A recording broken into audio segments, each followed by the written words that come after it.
Bonjour à tous et toutes. D'abord un grand sourire ce matin parce que quand je me suis réveillé ce dimanche matin, j'ai eu beaucoup de satisfaction à voir le nombre de vues de mes 2 premières vidéos. Vous savez que c'est, je l'ai dit dans la première vidéo, c'est le but de mon inscription sur YouTube, c'est de diffuser ce que je suis en train de mettre en place, c'est-à-dire un site internet qui a pour vocation de simplifier, mais également de répondre aux problèmes de tout à chacun au quotidien. Tout ce qui fait que nos vies sont parfois perturbées et difficiles à vivre jour après jour. Je vous demande aussi, n'oubliez pas de liker, de vous abonner. Ainsi, vous serez interpellé dès qu'il y aura une nouvelle vidéo en ligne. Et ça me permet aussi d'être mieux référencé auprès de Monsieur YouTube. Voilà pour le petit message. Avant de débuter la deuxième partie concernant le travail sur le confinement. La question que je me suis posée est la suivante. La crise du Covid-19 a-t-elle réveillé les instincts individualistes de l'homme? Tout d'abord, quels sont les enjeux donc de ce Covid-19? Le virus, comme il a été évoqué lors du précédent article, a bouleversé tout un équilibre. Il a brutalement forcé tout à chacun à trouver de nouveaux repères. Pour cela, l'homme a dû s'adapter, ce qu'il fait depuis son évolution originelle. L'Homo erectus, habilis et dorénavant sapiens s'est retrouvé encore et encore obligé à faire face. Comme lors de chacune des phases de son évolution, le pouvoir posséder, ignorer ou chercher va se retrouver au cœur de ces modifications de système.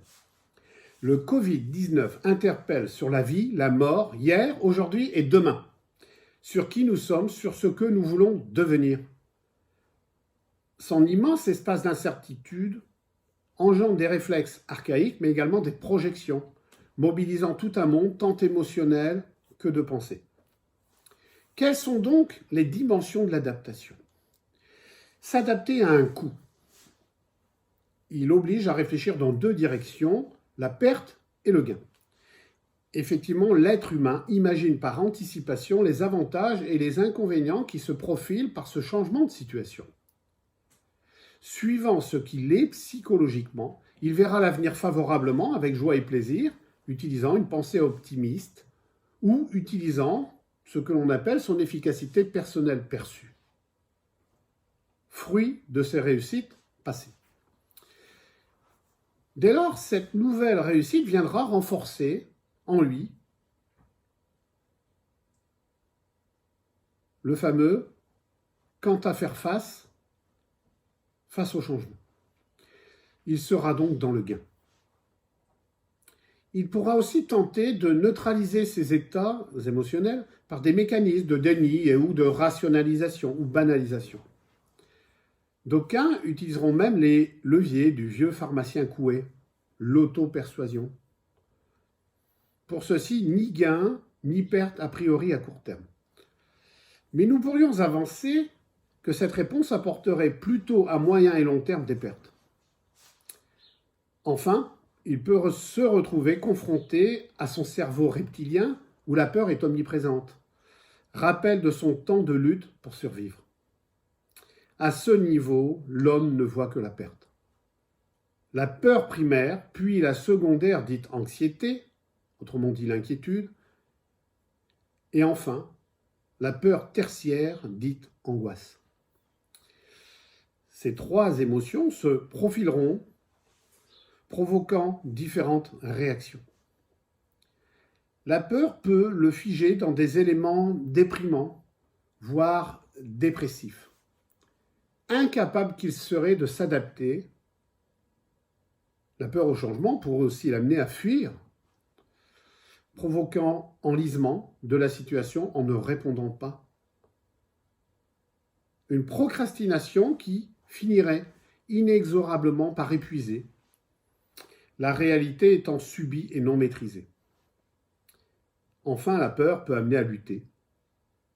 L'individu, dès lors, utilisera la force pour trouver et maintenir la place nouvelle qu'il désire dans ses nouveaux projets, dans le sens qu'il imagine dorénavant à donner à sa vie.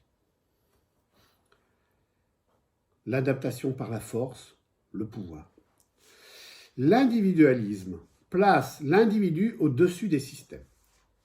Il est étroitement en lien avec ce que l'on appelle l'ego, le self en anglais, le soi. Dans tout phénomène d'adaptation, c'est d'abord ce qui est mobilisé. Il suffit de regarder ce qui se passe dans la réaction face à un phénomène de panique collective. La morale ne rappelle-t-elle pas les femmes et les enfants d'abord? Ceci afin d'empêcher la loi du plus fort. Cette force dont on parle est celle qui vient, lors de cette crise imposée, une augmentation de la violence dans les couples, les familles. Ce pouvoir omniprésent dans nos existences et qui se retrouve aussi au travail, au quotidien, avec les lois sociales ou entre amis. Il est partout ce pouvoir, car depuis la locution de Plaute, écrite vers moins 195, quand même, avant Jésus-Christ, rien n'a changé. Homo homini lupus est. Vieux souvenir de nos années scolaires pour ceux qui ont fait du latin, rappel ou découverte, l'homme est un mot pour l'homme. Chaque jour de son existence, l'être humain lutte pour se faire et ensuite maintenir une place, sa place. Cette vision que je propose est au centre de mon accompagnement thérapeutique. D'aucuns subissent, d'autres ignorent cela et certains s'imposent. Il s'agira de greffer à cela la notion du narcissisme à travers la sémantique de l'estime de soi pour comprendre les enjeux psychologiques de ce confinement.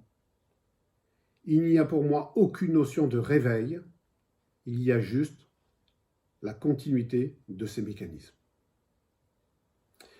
En conclusion, pour moi, l'être humain perpétue son individualisme à travers la crise du Covid-19. Seul le curseur de cet égoïsme a été bougé. En tant que thérapeute, je suis amené à voir, entendre, observer et donc analyser et ensuite ou enfin proposer une solution de soins apaisante. Réduire les situations de souffrance, d'emprise, mais également évoquer la dimension philosophique de l'existence, afin de s'émanciper d'une certaine orthodoxie judéo-chrétienne, parlant de l'égoïsme comme un défaut majeur. Chaque jour dans mon cabinet, je ne cesse de revendiquer qu'il est essentiel d'avoir de l'égoïsme dans son existence.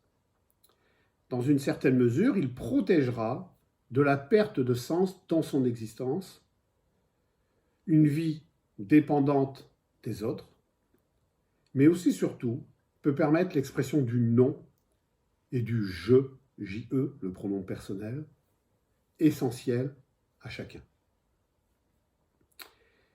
Merci pour votre écoute et disponibilité. Et n'oubliez pas, seul on va plus vite, ensemble on va plus loin. Et c'est le choix que j'ai fait avec ce partage à travers mes vidéos. À bientôt, au revoir.